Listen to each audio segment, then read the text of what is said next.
So for a few moments, enjoy the support of the floor and the security that that offers.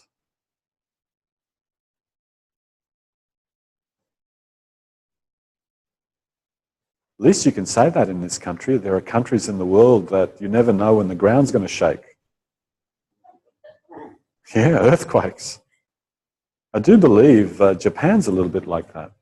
I've heard back from trainings in Japan, people will be lying on the floor and all of a sudden... So enjoy the support and the security of that support that the floor offers.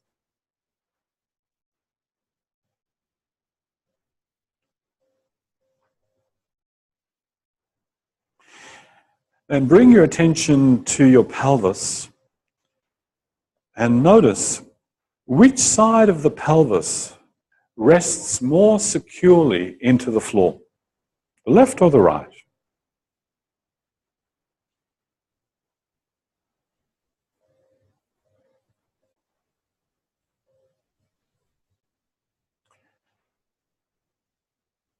Or pay attention to your pelvis and notice which side of your pelvis do you feel, without even having to do anything, do you feel would be easier to lift away from the floor? The left side or the right side?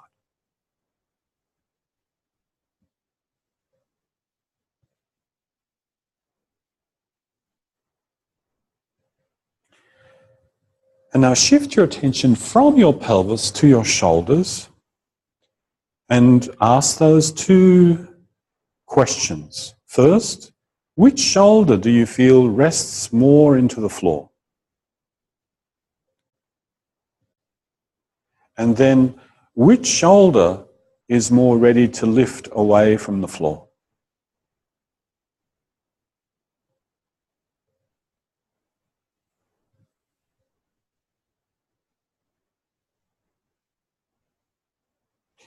And then ask those two questions of your two arms. Which arm rests more securely onto the floor?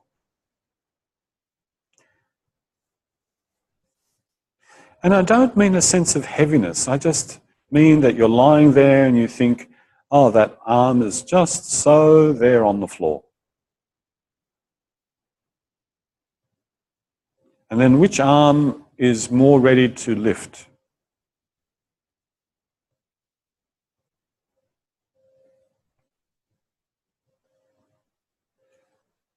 And finally, ask the same question of your legs.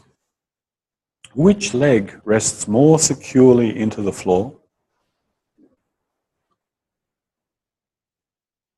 And then which leg, which knee is more ready to lift?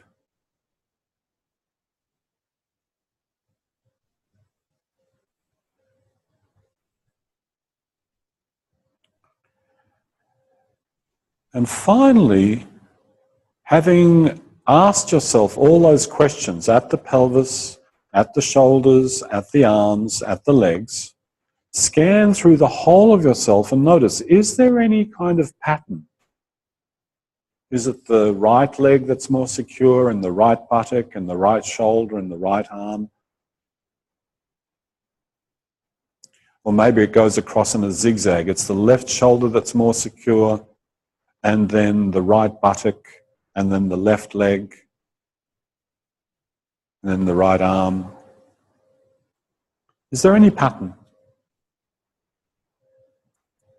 with either the security or with the lifting?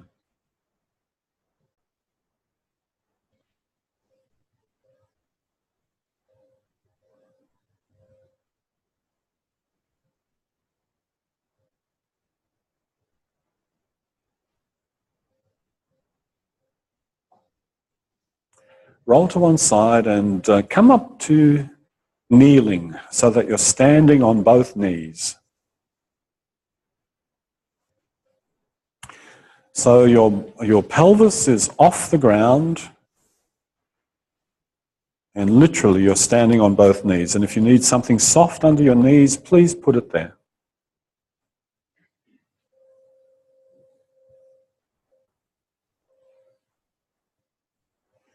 And shift your weight a little bit more across so that you know there's more weight onto the right knee. Come back to the center, and a little bit across so that there's more weight on the left knee, and come back to center, and go back and forth like that.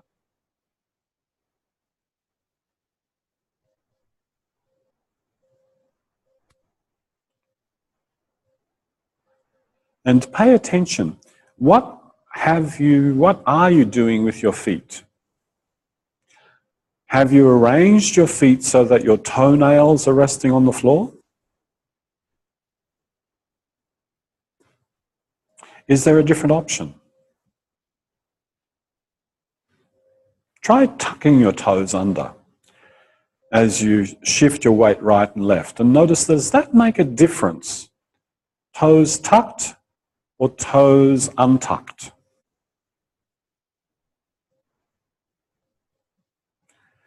And what kind of difference does it make? Is it easier to breathe with the toes tucked or untucked?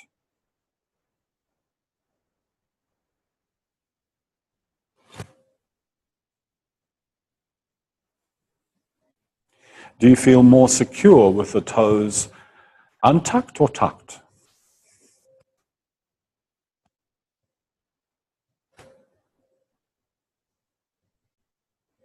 Which option allows you to shift your weight more freely? Toes tucked or toes untucked?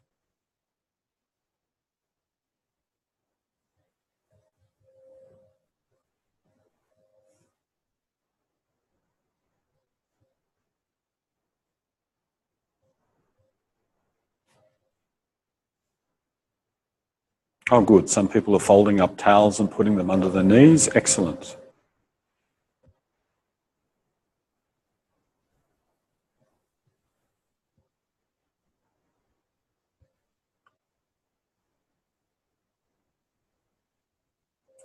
Have a rest from that position, either lying down or sitting, whatever you prefer.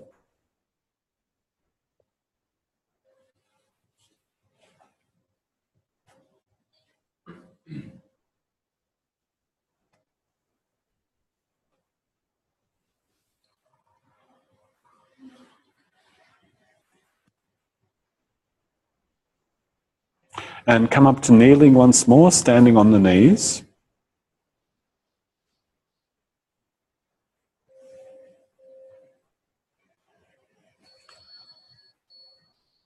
Now, start to transfer your weight a little bit more across onto the right knee, as if you wanted to bring your left leg forward and stand on the sole of the left foot. Just do the very beginning of that. And when you stand on the left foot, the foot would be in front of you on the floor, not behind you. Just in case, I'm counting my bets. And if you feel secure, go ahead and do that.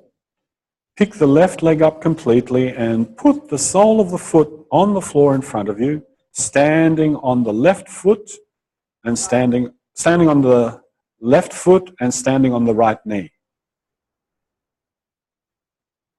So two entirely different ways of standing, through the knee and through the foot.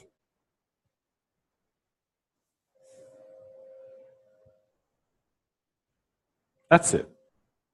And go back and forth between those positions and notice, can you change the positioning of the leg without having to hold your breath? Or without having to change the quality of your breathing?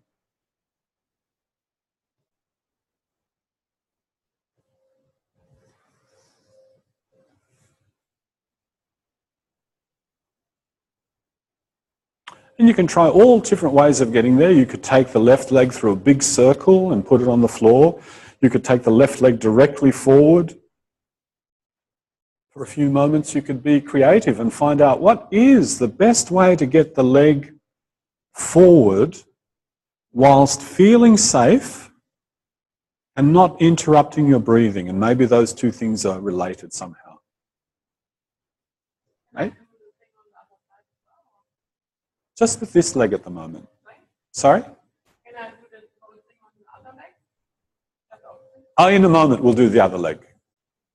No, I have problems with that. Oh, you do?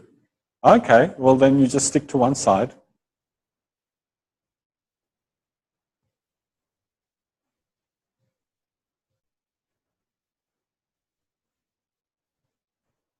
Good, let that be and rest, please.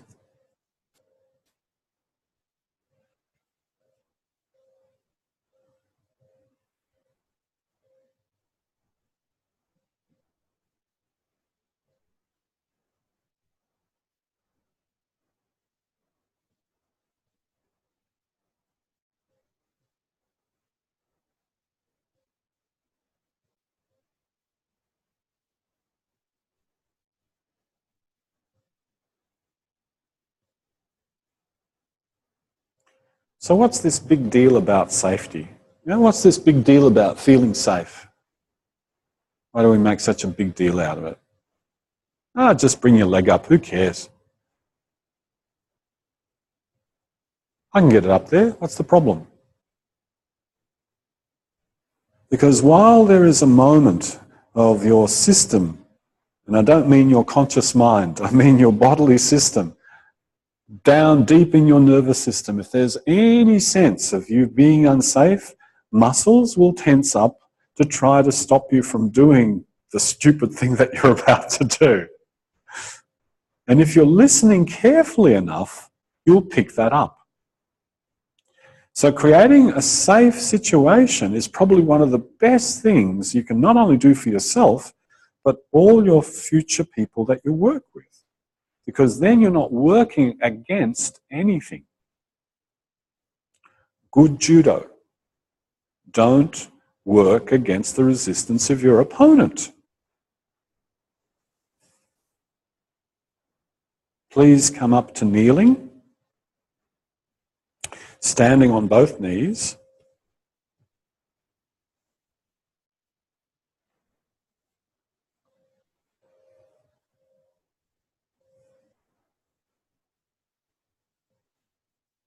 Bring the left leg through so you can stand on the left foot and the right knee. Now make a fist with your right hand and take your hand, your arm forward and then up to the ceiling and then behind you and then to the floor and in front of you. And there you are, you've made a circle, and make several circles like this. And stay in this direction of motion. Don't change direction.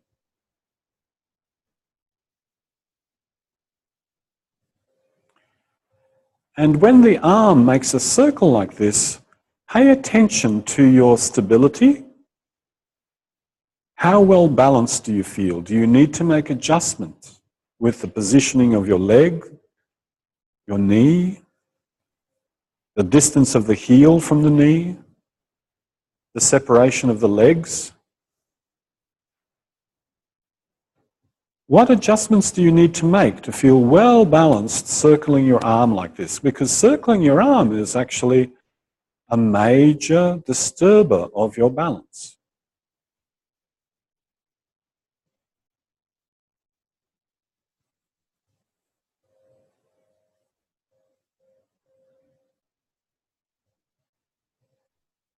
Continue what you're doing and now follow your hand with your eyes and make the circle only that size where you can continuously see your hand.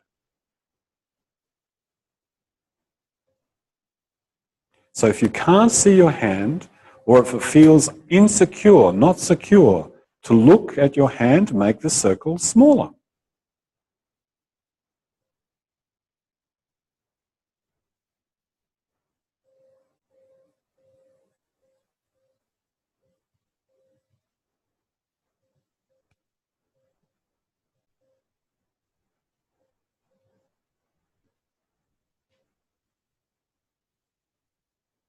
Notice what happens around your right knee on the floor. Can you feel how the pressure changes to different parts of the knee? And then notice what happens with your left foot on the floor. Can you feel how the pressure changes between the foot and the floor so that different parts of the foot rest on the floor at different times?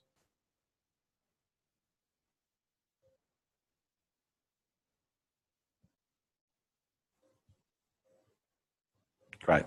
Let that be and rest completely.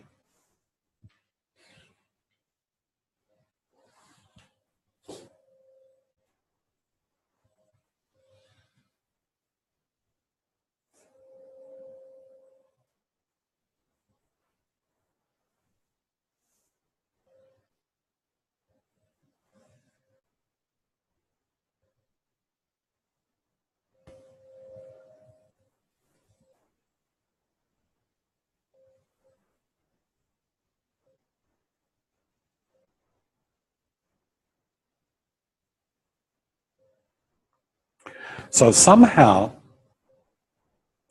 our intentions, what we want to do, need to be performed or enacted or manifested or composed in such a way that we don't feel compromised in our safety.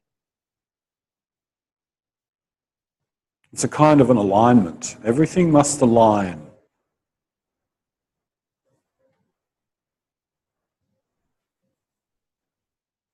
But it is possible to go the complete opposite, where you become so overly sensitive, oversensitized to the smallest disturbance, and you think it's a threat to your safety, but actually it's not.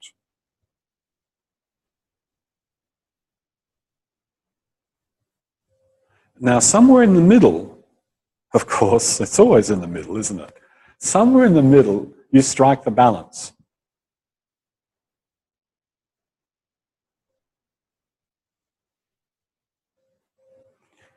Come up to standing on both of your knees.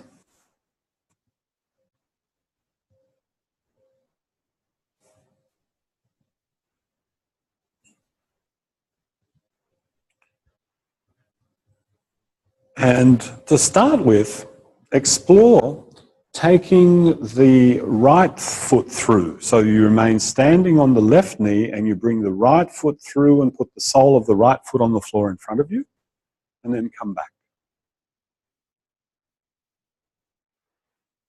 And find a way of doing that that doesn't disturb your breathing, where you don't feel you have to clench your jaw or go into a stare, because some of you are really staring intently on a point. You go, oh, yeah.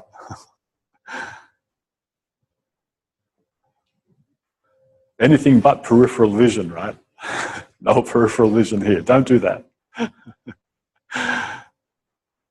When you feel that your belly doesn't suddenly clench, there's a difference between the belly clenching in anticipation of falling and the belly working as a means of bringing the leg forward.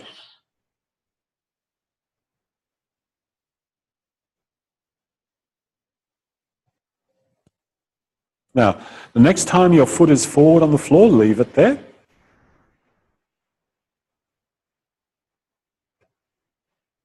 And look at your right leg, look at your right thigh, and notice in which direction is that thigh pointing. Is it pointing directly ahead of you?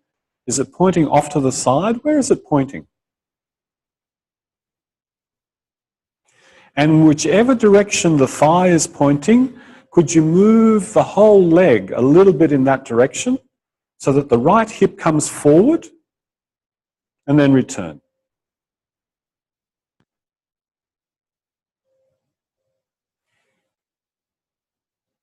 Just that. Take the knee forward in the direction that the thigh is pointing and then return.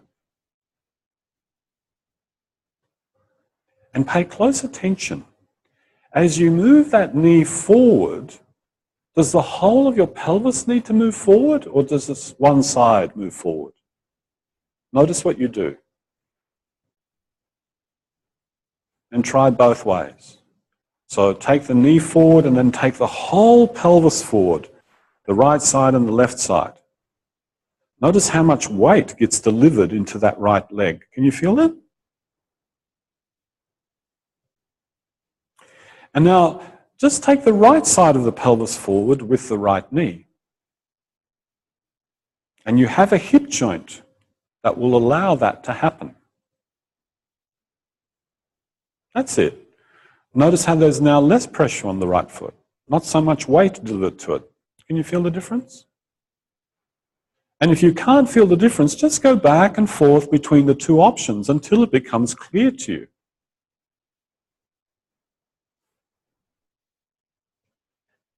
So one involves more of your whole body shifting forward, and the other one involves more turning. Can you feel that the shoulders turn, the head turns? It could. Rest from that a little bit. Just rest.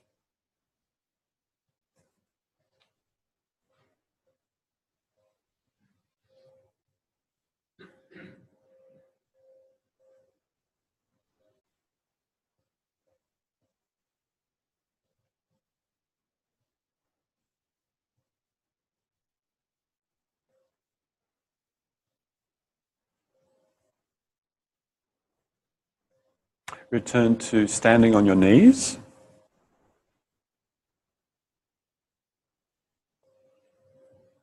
Sorry about that. You don't have to.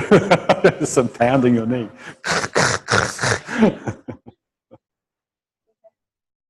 No, you don't have to anything. That's the beauty of it. You can just imagine it all lying on the floor. Why not?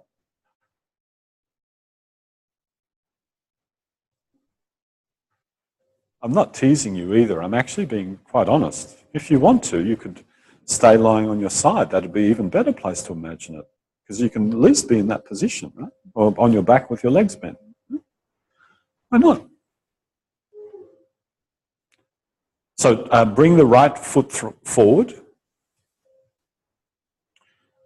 Notice the direction in which the right thigh is pointing. And now simply just turn your pelvis so that the knee goes forward. Turn it. That's it. And let the shoulder go forward with the hip. And then turn it back. So forwards and back and forwards and back. Just turn, turn, turn, turn. And yesterday I used that metaphor, that image of a locomotive. You know, the so notice how the thigh now moves in this kind of same thing. It's like the thigh becomes the strut for that locomotive. But what's the wheel? The wheel is your pelvis.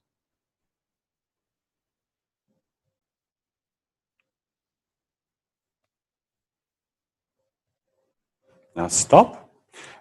Make a fist with your left hand and take the arm forward to the ceiling, to the wall behind you, to the floor, and continue making a circle.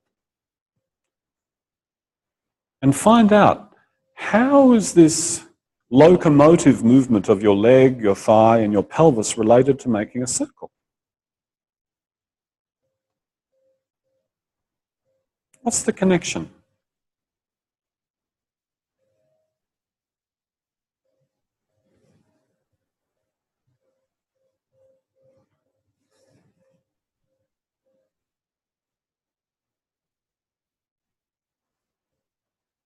So when that left shoulder goes forward, as the arm goes forward, where does the right shoulder go? Backwards? If the right shoulder is going backwards, what's happening with the right hip? It's going backwards too. Lisa says yes.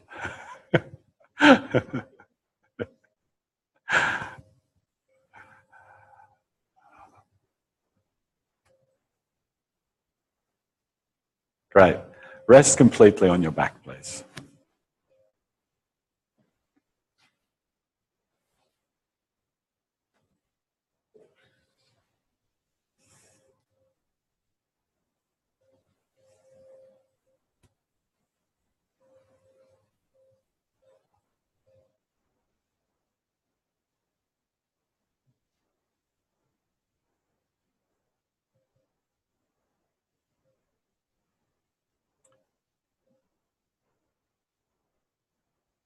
So it's no accident that a lesson like this is made up by a man who liked pulling watches apart. You know, the old-fashioned watches with the gears and the mechanisms.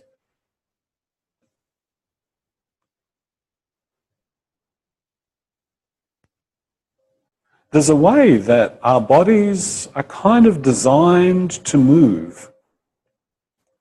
And if you give yourself the opportunity and just the right kind of information, you find that connection, the design of the body to move.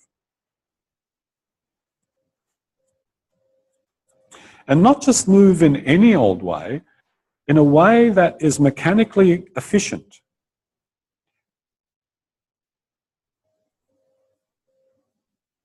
Again, not an accident that the lesson you're doing was created by an engineer who was interested in mechanical efficiency.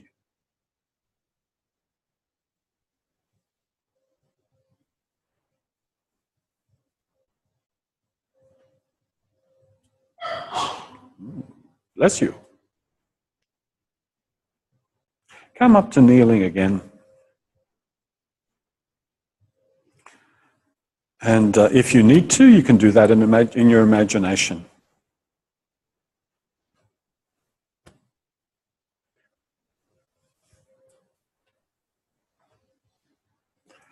Remain standing on the right knee and take the left foot forward. And now a few times, make a fist with your left hand and circle your left arm. So this time it's the same arm as the leg that's forward. And notice, is there something different that you do when it's the arm and the same leg that's forward? Is this relationship between what the thigh does and what the knee does and what the pelvis does and the arm, is it clearer with this leg forward?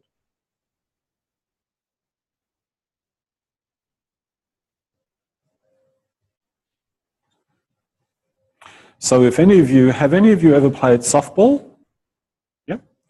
You know, when they have to throw the ball to the bat person, you know, bat person. It's an underarm throw. And when you watch some of those pitchers throwing those balls travel mighty fast. So can you imagine the power that's able to be generated by this arm movement and this pelvic movement that you're doing to impart such force and speed to a ball? If you're going overarm, you're playing baseball. Underarm is softball.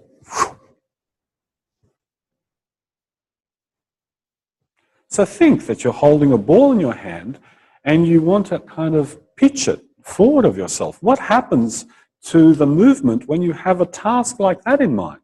Whoa, suddenly some of you found your pelvises. Yeah?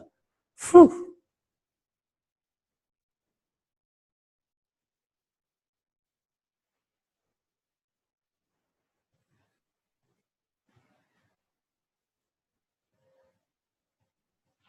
Great. Let that be. Rest.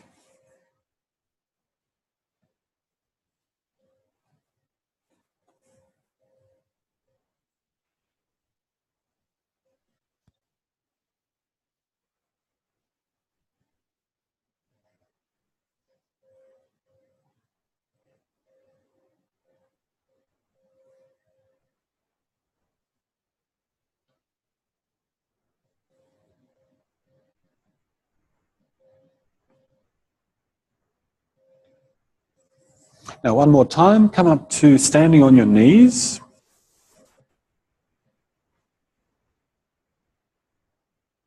And bring the other leg forward.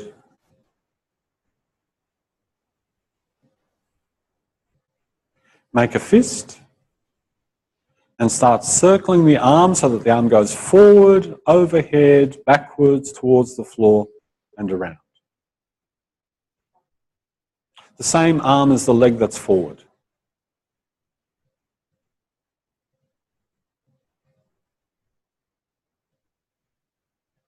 And pay close attention. How much weight do you really need to shift forward?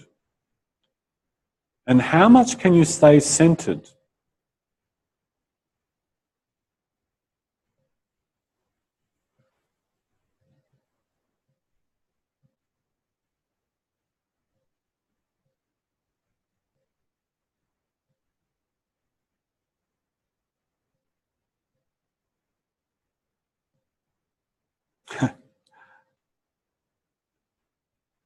That's it. So that the knee comes forward and then back, and then forward and then back, and then forward and then back. Yep.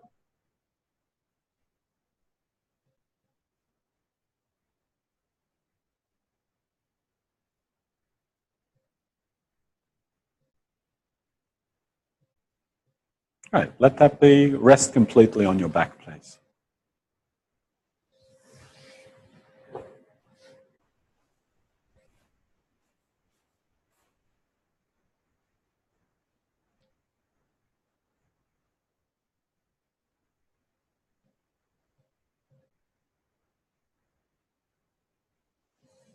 Roll onto your left side.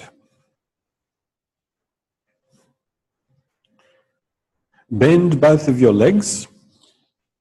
Rest the right leg on top of the left and have the legs configured as if you were sitting in a chair with the soles of your feet on the floor.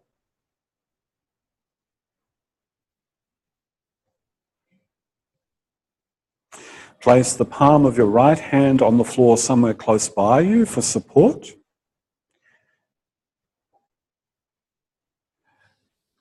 And now, start to move yourself in such a way that your right thigh slides forward on your left and then return, and that the right thigh slides backwards on the left and then return, and keep making that movement forwards and backwards, forwards and backwards.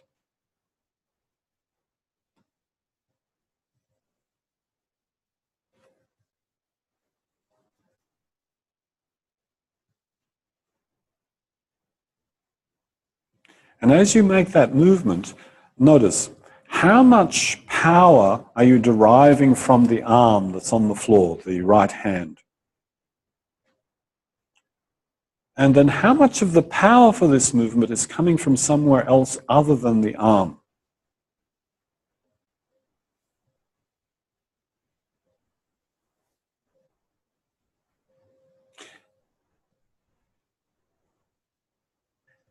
Now go a little quicker. Forward, back, forward, back, forward, back, forward, back, forward, back, forward, back.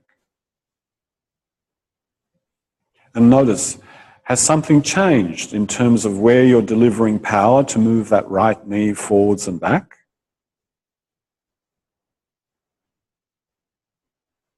Now go quicker and find out how quickly can you go? How quickly can you take that right knee forward of the left and then backwards of the left? Forward, back, forward, back, forward, back, forward, back, forward, back. And if you're going quick like that, the movement can't be big anymore.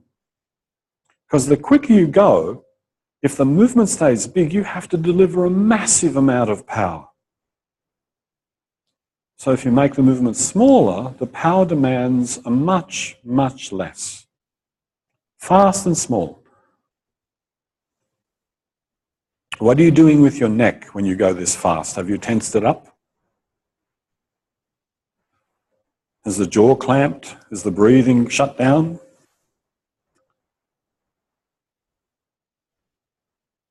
Great. Slow down, slow down, slow down. And then stop.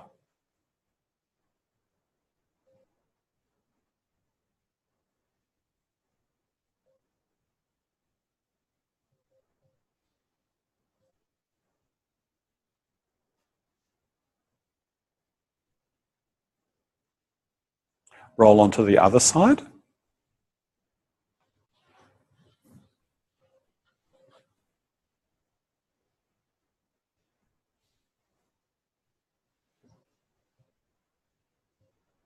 And now just think through, don't actually do it, just think through doing the same thing with the left thigh relative to the right leg. Think of taking the left thigh forward so that the knee goes beyond the right knee, and then return, and then think of taking the left thigh backwards so that the knee goes beyond the left knee and return.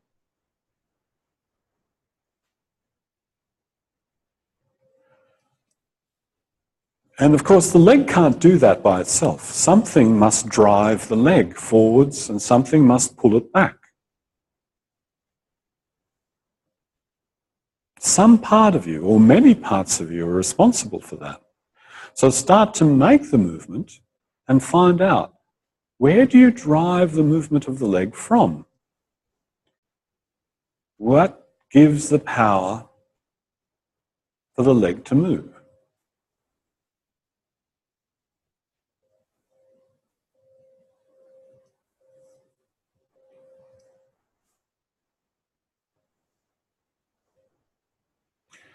And particularly notice what's happening with the underneath leg and the way that that underneath leg rests on the floor.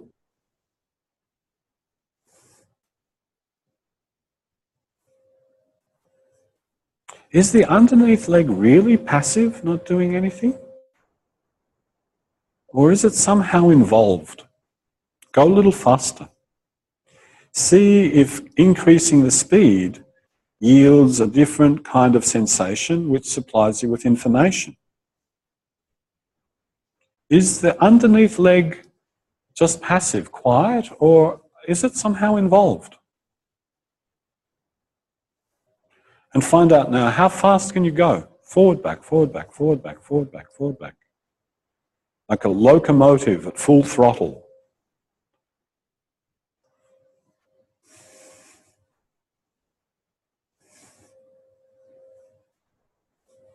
That's it.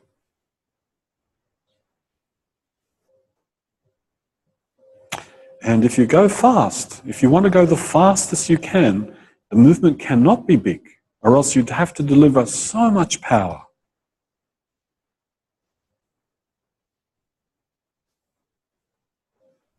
Gradually slow it down, slow it down, slow it down until you arrive at your station, and then stop.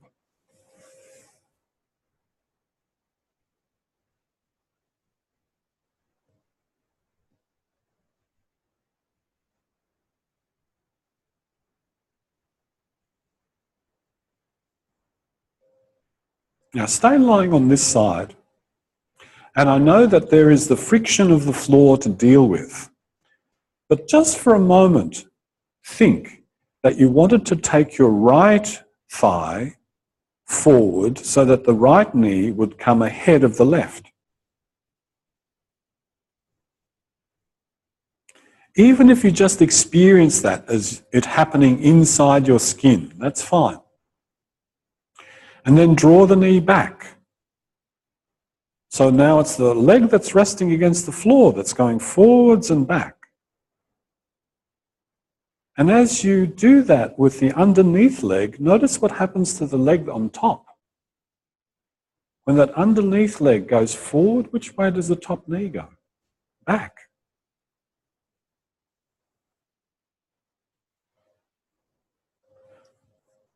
So now if you think of both legs being active, the one underneath going forward as the top leg goes back, and the one on top going forward as the underneath leg goes back. Activity on both sides.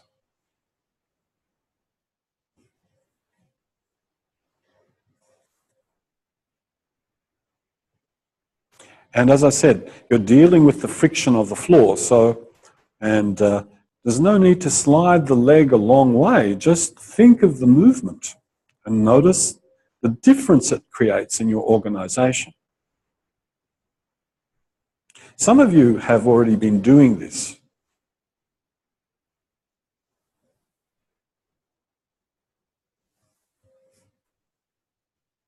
So now there's activity through both legs. Now where does the power come from? Just the legs or somewhere else as well? The lower back, the abdomen, connections with the chest.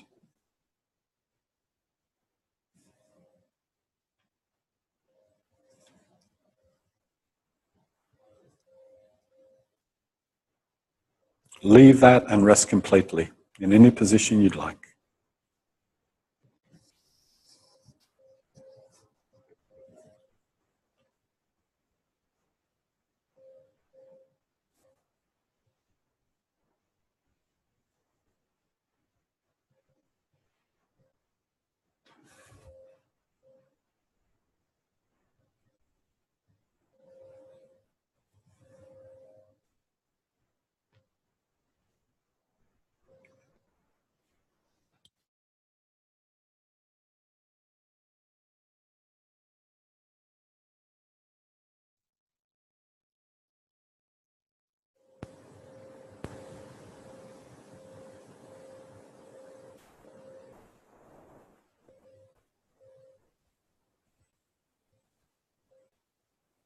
Please roll to one side, come up to standing on your knees.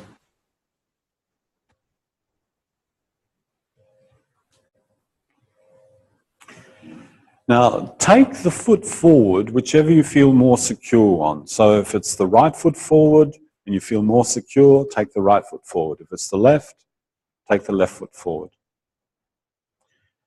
And using those experiences that you've just had lying on your side, start to take that thigh that's forward a little bit more forward and bring it back. That's it. And notice, is that something that is different to what you were doing before?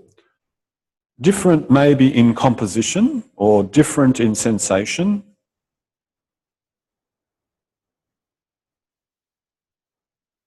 And when you're ready, use that forward and backward movement, in other words, the turning of your pelvis, to start to swing the arm.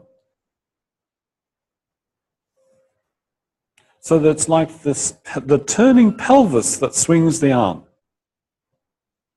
That's it.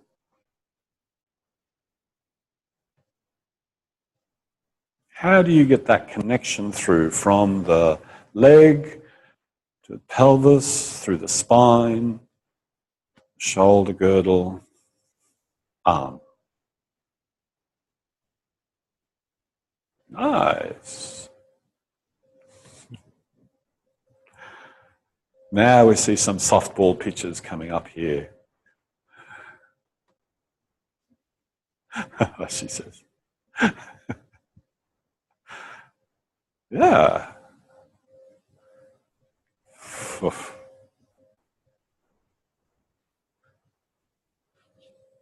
Great. Let that be. Come up to standing.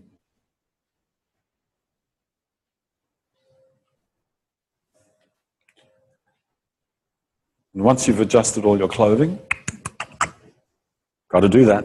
It's part of the ritual. Go for a walk. Feel what it's like to walk. One day you'll stand up and not adjust your clothing. That'll be a good day. Yeah.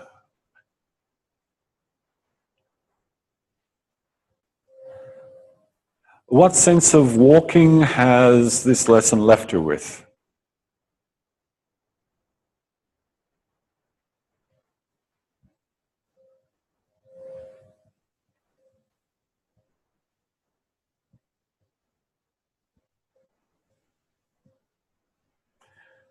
And now we'll go into our